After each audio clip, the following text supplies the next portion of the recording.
सेना का अपमान ये मोदी नहीं सहन करेगा।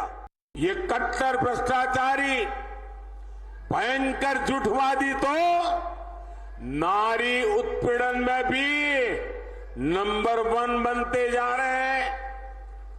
आज दिल्ली से लेकर पंजाब तक इनके कारनामे दुनिया देख रही है।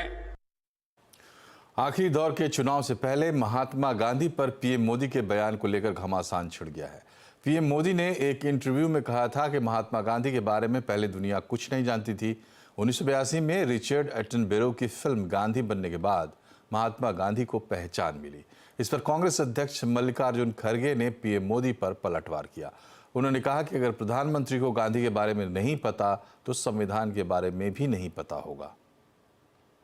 प्रधानमंत्री मोदी जी ने सारी दुनिया को ये बताया कि उनको महात्मा गांधी के बारे में रिचर्ड एटनबर्ग की फिल्म देखने के बाद पता चला। मुझे हंसी आती है और अगर पढ़ते या पढ़े होंगे मेरे को मालूम नहीं, ये ऐसी बातें नहीं बोल सकते थे। सारी दुनिया जानती है महात्मा गांधी जी को। यूएनओ के सामने स्टैच्यूज है। जैसा महात्मा गांधी जी जो काम किए, जो कहे, उसके बारे में पता नहीं है तो मैं समझता हूँ संविधान के बारे में भी उनको पता नहीं होगा। कांग्रेस नेता राहुल गांधी ने उड़ीसा के बालेश्वर में बीजेपी और बीजेडी पर हमला बोला। उन्होंने कहा कि उड़ीसा में बीजेपी और बीजेडी में एक तरह की पार्टनरशिप चलती है। यहाँ पैसे और प्राकृतिक संसाधन की कोई कमी नहीं है, लेकिन उड़ीसा का विकास किसी का लक्ष्य है ही नहीं। बीजेडी के नवीन पटनायक जी बीजेपी के लिए यहाँ काम करते हैं। ये दोनों एक हैं, इनकी पार्टनरशिप चल रही है और बात साफ है। पार्टनरशिप का लक्ष्य उड़ीसा के लोगों का जो धन है, आपकी जो माइंस हैं, आपकी जो संपत्ति है, उसको चोरी करने का है। उड़ीसा में धन की कोई कमी नहीं है। आप देखिए तेलंगाना में पहले पार्टनरशिप थी बीआरएस की और बीजेपी की। वहां के चीफ मिनिस्टर बीजेपी का काम करते थे। दबाव था, डर था और पूरा का पूरा काम वहां के चीफ मिनिस्टर ने बीजेपी के लिए किया। 1 जून को लोकसभा चुनाव के 7वें और आखिरी चरण का मतदान है। इससे पहले क्या है समीकरण और कौन से मुद्दे हैं गर्म, आज चुनाव अड्डा में इसी पर होगी बड़ी चर्चा शाम 7:57 पर। और अब बात करते हैं बाजार की। आज भी बाजार में लगातार 5वें दिन मुनाफा वसूली रही। सेंसेक्स 617 अंक गिरकर 73,886 पर बंद हुआ। निफ्टी 216 अंक गिरकर 22,489 पर बंद हुआ। सबसे ज्यादा प्रेशर मेटल, आईटी, फार्मा शेयरों में रहा। बैंक निफ्टी इंडेक्स बढ़त के साथ बंद हुआ। आइए मार्केट का हाल समझते सुमित से। बताएं सुमित, कहां सबसे ज्यादा एक्शन रहा आज? तो आज बैंक्स, हर तरफ बैंक्स ही बैंक्स का नाम है, तो निफ्टी के टॉप गेनर में भी आपको बैंक्स ही दिखाई पड़ेंगे। आईसीआईसीआई बैंक 1% ऊपर, एक्सिस 1% ऊपर, एसबीआई आधा % ऊपर, एचडीएफसी बैंक करीब आधा % के आसपास की खरीदारी। बिकवाली थी टाटा स्टील में, नंबर्स के बाद प्रॉफिट टेकिंग। टेक महिंद्रा करीब 3.5% नीचे, टाइटन 3.5% नीचे और बजाज फिनसर्व 3% के आसपास की बिकवाली यहां आते हुए दिखाई पड़ी। आरएचआई मैग्नेसिटा आज मिड कैप का सबसे बड़ा गेनर, केएनआर कंस्ट्रक्शन 8% ऊपर, त्रिवेणी टर्बाइन, नेटवर्क 18 दोनों में 5% का उछाल देखने को मिला। मिड कैप के गिरने वाले शेयरों में आरबी इंफ्रा ब्लॉक डील का इंपैक्ट, केफिन ब्लॉक डील का इंपैक्ट, हिंदुस्तान कॉपर 6% नीचे और नुवामा वेल्थ करीब 5% बिकवाली यहां देखने को मिली। मेटल में दबाव था हिंदुस्तान जिंक में, हिंदुस्तान कॉपर में, टाटा स्टील में, एपीएल अपोलो में और साथ साथ आईटी में आज दबाव था मिड कैप आईटी में। तो परसिस्टेंट सिस्टम, टेक महिंद्रा, विप्रो, कोफोर्ज सबके अंदर ही करीब 3 से लेकर 4% तक की बिकवाली आज के सत्र में आते हुए दिखाई पड़ी। शुक्रिया सुमित। और न्यूज़ 18 से एक्सक्लूसिव इंटरव्यू में वित्त मंत्री सीतारमण ने भरोसा जताया कि 4 जून को बीजेपी के लिए अच्छे नतीजे आएंगे। बीजेपी की जीत के बाद बाजार में बुल रन भी चलेगा। Probability of volatility is very high when there is no single majority government in place. Indian people have been in the last 2 elections giving that single majority for Prime Minister Modi, and as a result, a stable government has been in place, which gives predictable policies, predictable and consistent tax framework. All these matter to the stock markets. So if there is going to be, and there will be, that's my confidence, a good result coming for BJP on the 4th, it indicates stability, people standing by a good majority infused government, and that will mean good message for the stock market, and therefore it can really go up. It will be a solid bull's market then. वित्त मंत्री ने global rating agency S&P के भारत के outlook को positive करने पर खुशी जाहिर की। निर्मला सीतारमण ने कहा कि इंडियन इकोनॉमी सही ट्रैक पर दौड़ रही है। The S&P global ratings, which have just come and revised outlook on India from stable to positive, do you think this is a good omen for Modi 3.0 if NDS want to par on June the 4th? Yes, undoubtedly, it's a big good omen, and big good omen for Prime Minister, for the country, for the economy.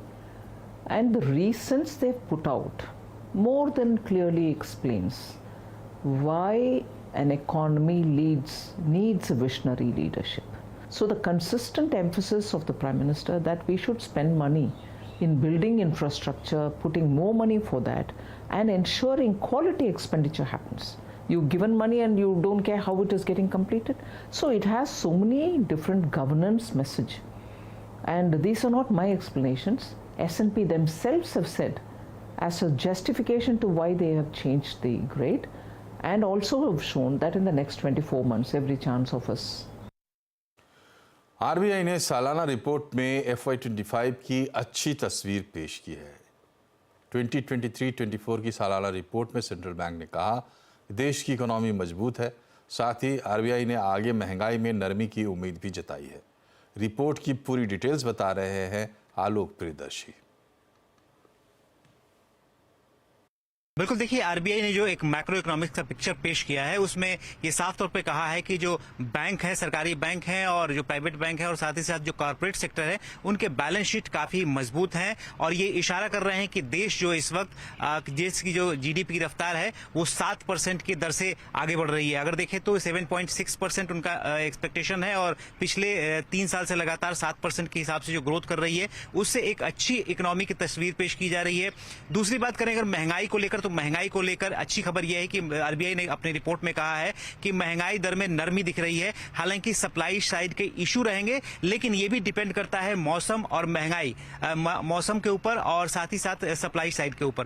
तो जैसा कि मौसम के बारे में मालूम है, विभाग का जो प्रेडिक्शन था कि मानसून सामान्य से ज्यादा रहेगा, तो इस एंड पर भी एक प्रॉब्लम कम होती हुई दिख रही है। तो इन्फ्लेशन को लेकर भी अच्छी खबर है। और रही बात अपनी आरबीआई के अपने बैलेंस शीट की, तो बैलेंस शीट आप खुद ही देख सकते हैं। जिस तरह से सरकार को उन्होंने 2.1 लाख करोड़ का डिविडेंड दिया, उससे अंदाजा लग ही सकता है कि उनका जो खुद का बैलेंस शीट है कितना जबरदस्त रहा है। 11.1% आरबीआई का टोटल बैलेंस शीट बढ़ गया है और वो बढ़कर करीब ये जो बढ़ा है वो बढ़कर 80 लाख करोड़ के आसपास हो गया है। और जो आरबीआई की अपनी नेट इनकम है वो 17% बढ़ी है, बैलेंस शीट में 11% का ग्रोथ हुआ है। दूसरी तरफ अगर आरबीआई की कमाई की बात करें तो फॉरेन सिक्योरिटीज और फॉरेन एक्सचेंज से जबरदस्त कमाई की है आरबीआई ने और अपने खर्चों में भी करीब 56% की कटौती की है। तो कुल मिलाकर जो आरबीआई ने जो अपना एक्सरसाइज किया है, जो मेजर्स अपनाए हैं, उससे उनका बैलेंस शीट तो काफी मजबूत हुआ है, प्रॉफिट भी बढ़ी है। दूसरी तरफ जो इकोनॉमी को लेकर उन्होंने तस्वीर पेश की है, काफी अच्छी तस्वीर पेश की है और FY जो 25 है उसको लेकर इन्फ्लेशन, जीडीपी को लेकर अच्छी तस्वीर सामने दिख रही है। मॉनसून ने केरल में दस्तक दे दी है। केरल में झमाझम बारिश हो रही है। मौसम विभाग के अनुमान से 2 दिन पहले ही मॉनसून आ गया। मौसम विभाग ने केरल के लिए बारिश का येलो अलर्ट भी जारी किया है। उत्तर भारत को भी अब जल्द ही गर्मी से राहत मिलने वाली है। मुंबई और दिल्ली में कब आएगा मॉनसून, बता रहे हैं मौसम विभाग के वैज्ञानिक नरेश कुमार। मॉनसून ने केरल में दस्तक दे दी है। बात करने के लिए हमारे साथ मौसम विभाग के साइंटिस्ट डॉक्टर नरेश कुमार है। सर, ऑनसेट हो गया है मॉनसून का, कह सकते हैं? जी। अगर आप देखेंगे, आप देखिए बड़ा सा क्लाउड पैच आपको दिख रहा है अरबियन सी में, और इसके साथ ही हमारी जितनी भी मानसून की कंडीशंस होती हैं, मेजरली क्या हो रहा है कि जहां वाइड स्प्रेड रेनफॉल हो रहा है, वाइड स्प्रेड मीन 75% से ज़्यादा स्टेशंस कंटिन्यूस रेनफॉल दे रहे हैं, वेरी हैवी तक रेनफॉल हो रहा है, 12 सेंटीमीटर से ज़्यादा रेनफॉल हो रहा है। परसों भी 20 सेंटीमीटर तक रेनफॉल हुआ, अभी 15 सेंटीमीटर तक रेनफॉल चल रहा है, और जो वेस्टर्ली की स्ट्रेंथ है वो भी स्ट्रॉन्ग है। तो ये सारी कंडीशन सेटिस्फाई होने के कारण हमने आज केरला में ऑन सेट किया है। इसके अलावा सिमल्टेनियसली अगर आप देखेंगे नॉर्थ ईस्टर्न स्टेट्स में बड़ा क्लाउड पैच है, जो हवाएं हैं वो बे ऑफ बंगाल से जा रही हैं। जो कंडीशन होती है, अगर आपने मानसून का पैटर्न देखा हो, ऐसे विंड्स आती हैं घूम के, और वैसे ही विंड्स जा रही हैं। और जहां पे भी जो है असम मेघालय में भी आज एक्सट्रीमली हैवी तक रेनफॉल एक्टिविटी हुई। सर प्रोग्रेस कैसी रहेगी, मुंबई कब तक पहुंचता है? देखिए अभी तो जहां मानसून आया है, बेसिकली इसका डेट जनरली 1 जून होता है, 2 दिन पहले है, जहां 5 जून होता है। तो स्लोली जो 5-10 जून तक हमने दिया, आने वाले 2-3 दिनों में जो कर्नाटका का हिस्सा, जिसका सब हिमालयन हिस्सा कुछ कवर करेगा। सर उत्तर भारत में भी भीषण गर्मी पड़ रही है, देखा हमने तापमान कई जगह 50 डिग्री तक पहुंच गया, कब तक राहत मिलेगी? देखिए उसका कल भी देखा थोड़ा रेनफॉल एक्टिविटी हुआ पंजाब, हरियाणा, एनसीआर, दिल्ली, और कल से ही हवाओं का रुख चेंज हो गया है। अब हवाएं आपकी अरबियन सी से जा रही हैं। पहले क्या था, वेस्टर्ली हवाएं थी, जो गर्म हवाएं थी, टेम्परेचर बढ़ रहे थे। अब क्या है कि हवाएं अरबियन सी से जा रही हैं। इसके साथ ही एक वेस्टर्न डिस्टर्बेंस है। आप देखिए जम्मू कश्मीर, हिमाचल, उत्तराखंड पूरा क्लाउड से भरा हुआ है। इससे पहले दोनों जगह, सारी जगह पे हीट वेव भी आ रहा था। अब हमारा अनुमान है जहां भी हीट वेव खत्म हो जाएगा, और इसके साथ पंजाब, हरियाणा, एनसीआर, दिल्ली, राजस्थान, जहां भी हीट वेव का इंटेंसिटी कम हो जाएगा। वहीं दिल्ली समेत पूरा उत्तर भारत प्रचंड गर्मी की चपेट में है। इस साल गर्मी ने सारे रिकॉर्ड तोड़ दिए हैं। कई जगहों पर पारा 50 डिग्री के पार पहुंच चुका है। मौसम विभाग ने पंजाब, हरियाणा, चंडीगढ़, दिल्ली, उत्तर प्रदेश, बिहार, राजस्थान, मध्य प्रदेश में हीट वेव की चेतावनी दी है। इधर केरल में बारिश हो रही है तो दिल्ली की तस्वीर परेशान करने वाली। भयंकर गर्मी के बीच लोग पानी के लिए तरस रहे हैं। पानी का महासंकट आ गया है। लोग मटका तोड़कर विरोध जता रहे हैं। पानी टैंकरों की भी किल्लत हो गई है। आज दिल्ली सरकार की इमरजेंसी मीटिंग भी हुई है। भीषण गर्मी के बीच उत्तर प्रदेश में सरकार 24 घंटे बिजली देने का दावा कर रही है, लेकिन दावे के उलट जनता बिजली कटौती की मार झेल रही है। लोग सड़कों पर सरकार के खिलाफ प्रदर्शन कर रहे हैं। यूपी के गहराते बिजली संकट पर देखिए कमलेश श्रीवास्तव की रिपोर्ट। लखनऊ के मंडी चौराहे की सड़क पर बत्ती गुल होने से भड़के लोगों की भीड़ बता रही है कि हालात कैसे हैं। गुस्साई भीड़ ने बिजली कार्यालय का घेराव किया और कार्यालय का एसी कनेक्शन काट दिया। ये नज़ारा केवल राजधानी लखनऊ का नहीं है। तपती गर्मी के बीच प्रदेश के कई इलाकों में, खासतौर से ग्रामीण इलाकों में बिजली कटौती से लोग गुस्से में हैं। 8 घंटे बिजली दे रही, 12 घंटे 24 घंटे की आई बरती बिजली। हाँ, कितना दिक्कत हो रहा है? बहुत गर्मी बेहिसाब है, दिक्कत बहुत है। पब्लिक के गुस्से भरे प्रदर्शनों के बावजूद प्रदेश सरकार दावे कर रही है कि पीक डिमांड में भी बिजली विभाग निर्बाध सप्लाई कर रहा है, पावर कट नहीं है और 24 घंटे बिजली मिल रही है। अभी वर्तमान में कोई लोड शेडिंग का हमारा शेड्यूल हम मेंटेन नहीं कर रहे हैं। हम 24 घंटे बिजली देने का प्रयास कर रहे हैं। हम हमेशा से कहते रहे हैं कि मेरा व्यक्तिगत प्रयास ये रहेगा कि मैं रोस्टर की प्रथा में से उत्तर प्रदेश को निकालूं, और उस दिशा में हम काफी हद तक आगे बढ़ रहे हैं। वर्तमान में हमारी सूचना है, हमारा निर्देश है कि 24 घंटे बिजली दी जाए। सरकार के दावों के विपरीत ग्राहक बड़े पैमाने पर ब्रेकडाउन की शिकायत कर रहे हैं। ये और हास्यास्पद है कि बिजली देने कह रहे 24 घंटा दे रहे हैं, तो ये स्थिति अच्छी नहीं है। और सभी को एक बिजली आवश्यक सेवाओं का अंग जिम्मेदारी पूर्वक अपनी बातों पर अडिग रहना चाहिए और तर्क करना चाहिए, और तकनीकी विभाग को तकनीकी आंकड़ों के आधार पर चलाना चाहिए। केवल बयानबाजी पर विभाग नहीं चल सकता। मॉनसून आने से पहले भीषण गर्मी लोगों के रोज नए इम्तिहान ले रही है। ऐसे में बिजली ना होना आग में घी का काम कर रहा है, लेकिन सरकार ये मानने को तैयार नहीं है कि बिजली कटौती हो भी रही है। कमलेश श्रीवास्तव, लखनऊ। हेल्थ इंश्योरेंस कराने वाले लोगों के लिए अच्छी खबर है। अब इंश्योरेंस कंपनियों को कैशलेस क्लेम की मंजूरी 1 घंटे के अंदर देनी होगी। डिटेल बता रहे हैं आलोक प्रियदर्शी। बिल्कुल, देखिए हेल्थ इंश्योरेंस यानी कि मेडिक्लेम पॉलिसी लेने वाले ग्राहकों के हक में IRDA जो इंश्योरेंस रेगुलेटर है उसने बहुत बड़ी रिलीफ दी है। IRDA ने निर्देश जारी किया है सभी इंश्योरेंस कंपनियों की कि वो मेडिक्लेम पॉलिसी क्लेम करते वक्त 1 घंटे के अंदर अप्रूवल यानी कि ऑथराइजेशन दे देना चाहिए। साथ ही साथ ये भी कहा है कि हॉस्पिटल से अगर मरीज डिस्चार्ज हो जाता है तो ऐसी सूरत में 3 घंटे के अंदर तमाम कागजी कार्रवाई पूरी करके उसको फाइनल अप्रूवल यानी फाइनल ऑथराइजेशन मिल जाना चाहिए। इसके अलावा ये भी कहा है कि जिस तरह से मोटर इंश्योरेंस में नो क्लेम बोनस की फैसिलिटी होती है उसी तरह से ये फैसिलिटी हेल्थ इंश्योरेंस में मिलना चाहिए। अगर किसी ने पिछले साल कोई भी क्लेम नहीं लिया है तो उसके एवज में कंपनियों को या तो डिस्काउंट देना चाहिए या फिर नो क्लेम बोनस देना चाहिए, और ये या तो प्रीमियम में इसमें कमी की जाए या फिर जो सम इंश्योर्ड है उसको बढ़ाया जाए। तो इस तरह का फायदा ग्राहकों को मिलना चाहिए। इसके अलावा हॉस्पिटल में अगर किसी मरीज की इलाज कराते वक्त मौत भी हो जाती है तो ऐसी सूरत में पॉलिसी की वजह से उसको रोका नहीं जाना चाहिए, तुरंत डेड बॉडी को परिजनों को सौंपना होगा।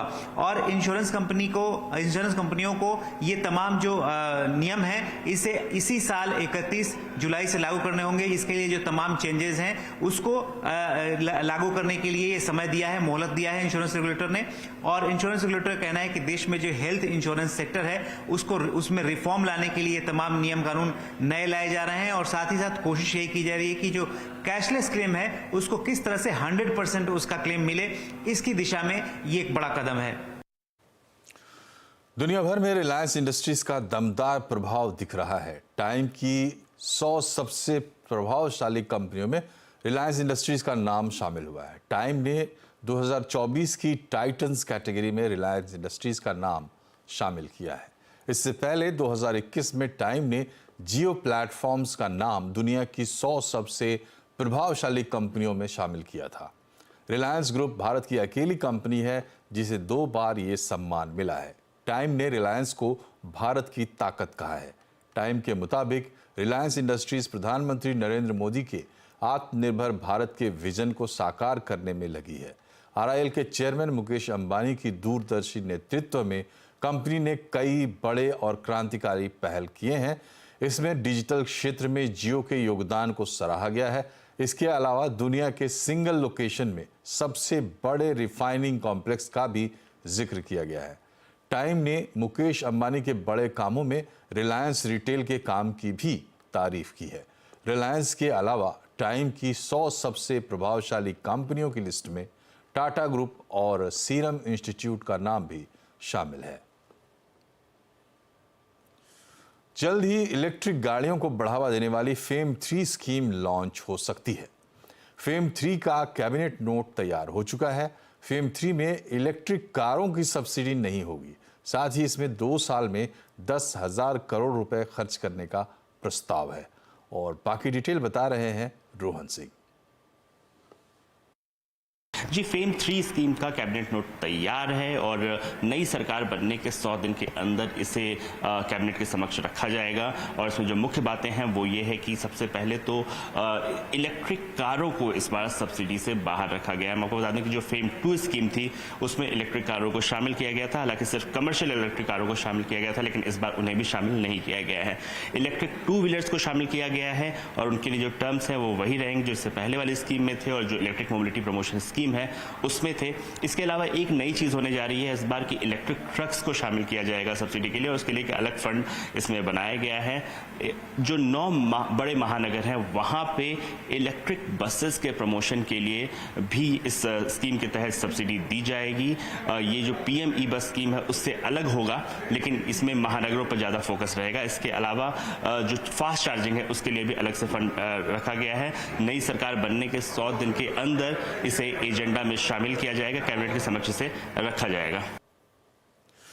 जम्मू के अखनूर में एक बड़ी दुर्घटना हुई है। यहाँ तीर्थयात्रियों से भरी एक बस 150 फीट गहरी खाई में गिर गई। इस हादसे में 21 लोगों की मौत हो गई है और 60 से ज़्यादा लोग घायल हुए हैं। सभी घायलों को इलाज के लिए ज़िला अस्पताल में भर्ती कराया गया है।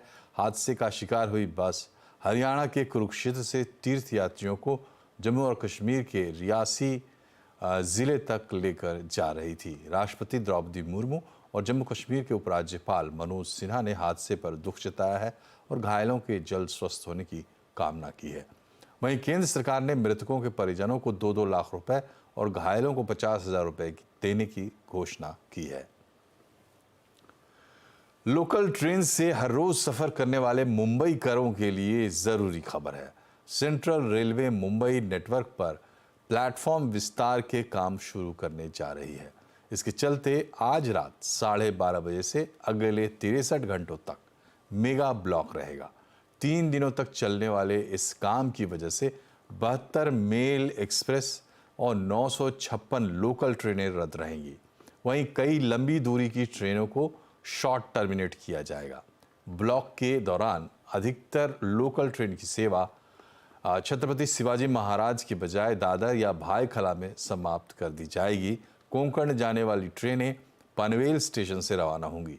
रेलवे के मुताबिक ठाणे रेलवे स्टेशन पर 2 प्लेटफॉर्म्स को चौड़ा किया जाएगा और CSMT के भी 2 प्लेटफॉर्म्स का विस्तार किया जाएगा। पूरी दुनिया में भारतीय टाइल्स और सिरेमिक प्रोडक्ट्स का बोलबाला है, लेकिन अमेरिका में भारतीय टाइल्स पर 800% एंटी डंपिंग ड्यूटी लगाने की तैयारी है। इनसे सिरेमिक्स उद्योग काफी मुश्किल में पड़ सकता है। भारत के 90% सिरेमिक प्रोडक्ट का उत्पादन गुजरात के मोरबी में होता है। यहाँ से सालाना 20,000 करोड़ का निर्यात भी होता है। पिछले कुछ सालों में अमेरिका भारत का बड़ा एक्सपोर्ट मार्केट बना है, लेकिन हाल में अमेरिका ने भारतीय सिरेमिक प्रोडक्ट पर 800% एंटी डंपिंग ड्यूटी लगाने का प्रस्ताव रखा है। इससे कई कंपनियों ने अमेरिका में जॉइंट वेंचर के प्लान को रोक दिया है। अभी इंडियन मार्केट में मतलब we are wait and watch जैसी सिचुएशन आ गई है। हमारा भी जो प्लान था कि जेवी करके वहाँ एक वेयरहाउस करके नया सेटअप करें, उसके लिए फिलहाल हमने स्टॉप कर दिया है। उसके लिए यूएस की गवर्नमेंट के साथ क्या होने वाला है, हमने एक क्वेश्चनर भी सबने फाइल किया हुआ है एसोसिएशन की तरफ से और केस इज रनिंग ऑन, उसमें चल रहा है। अमेरिका में सालाना 35,000 करोड़ का सिरेमिक कारोबार है, जिसमें से भारत का हिस्सा 5% से भी कम है। वहाँ कारोबार पर इटली, चीन, स्पेन जैसे देशों का कब्जा है। अगर ऐसे में एंटी डंपिंग ड्यूटी लग जाती है तो ये भारत के उद्योगों को बड़ा झटका होगा। एंटी डंपिंग ड्यूटी न लगे और मोरबी का एक्सपोर्ट बरकरार रहे, इसके लिए केंद्र सरकार को इंटरवेंशन करना चाहिए, डिप्लोमेटिक प्रयासों करना चाहिए। केंद्र सरकार को भी हम विनती करेंगे और रिप्रेजेंटेशन देंगे तो हमारा मोरबी का सिरेमिक का एक्सपोर्ट यूएसए में जो है वो बरकरार रहे और मोरबी में सिरेमिक टाइल्स का जो प्रसिद्धि है वो भी बरकरार रहे। अमेरिका में ड्यूटी सही तरीके से और कम रहे तो भारत को बड़ा फायदा हो सकता है। नई सरकार बनते ही एंटी डंपिंग ड्यूटी मोर्चे पर काम करना होगा। अगर ऐसा नहीं होता है तो न केवल अमेरिका में भारतीय टाइल्स का निर्यात होना कम हो जाएगा, लेकिन दूसरे देशों पर भी नकारात्मक असर हो सकती है। केतन जोशी, अहमदाबाद। मुकेश अंबानी और नीता अंबानी के छोटे बेटे अनंत अंबानी की शादी जियो वर्ल्ड सेंटर मुंबई में होगी। आज इस विवाह के कार्ड में प्रोग्राम की डिटेल आई है। कार्ड के मुताबिक 12 जुलाई को विवाह होगा, 13 जुलाई को पूजा पाठ से संबंधित शुभ आशीर्वाद कार्यक्रम होगा, 14 जुलाई को रिसेप्शन होगा जिसका नाम मंगल उत्सव है। आपको बता दें कि मार्च में अनंत अंबानी और राधिका मर्चेंट एक high profile pre wedding event Gujarat के जामनगर में कर चुके हैं और इसमें कला, व्यवसाय और राजनीतिक जगत की दुनिया भर की हस्तियां जामनगर पहुंची थी। इसी तरह का एक दूसरा प्री वेडिंग इवेंट इस वक्त इटली और फ्रांस के बीच एक क्रूज पर भी चल रहा है। जुलाई में ऐसे ही शानदार इवेंट्स का गवाह बनेगा मुंबई के BKC का जियो वर्ल्ड सेंटर। और इसी के साथ बुलेटिन में फिलहाल इतना ही, लेकिन खबरों पर अपडेट रहिए और जुड़े रहिए CNBC आवाज से हमारे सोशल मीडिया हैंडल्स के जरिए। नमस्कार।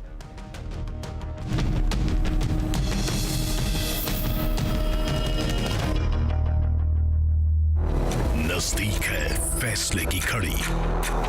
अब आखिरी वोट पड़ते ही हर दिल में होगा सिर्फ एक सवाल, किसके हाथ में होगी देश की कमान।